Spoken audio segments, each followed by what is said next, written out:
Okay, we're on to our third approach in psychology, and this one is developmental psychology. Now, developmental psychology isn't sort of an approach in its own right, it invites all the other approaches in.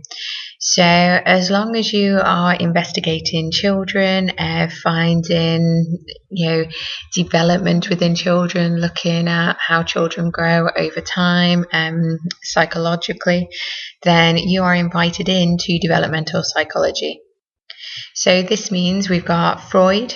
Freud studied children and said that childhood is the most important thing in determining who we are. So he says that our adulthood and our personality is a result of our childhood. Piaget says that our cognitive ability is inbuilt and that the cogs turn when we are mature enough to be able to deal with those skills. So it's all about assimilation, gaining the skill and practicing the skill. Bandura said we are who we are because of who we see, of who we hang around with, social learning theory. So we are who we are because of the role models we see.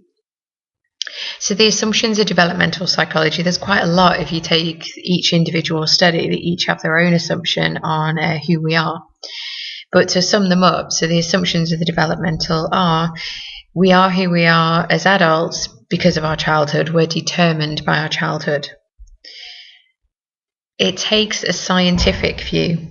So our understanding of development should be scientific, and that comes only with the Piaget and the Bandura. There's not much scientific about Freud. It looks at changes a result of your nature, so that's your cognitive, that's your inbuilt cogs turning. And it also says that one of the assumptions of developmental is you are who you are because of your environment. So a lot of our debates come into this approach, and they'll be important as we work our way through the studies.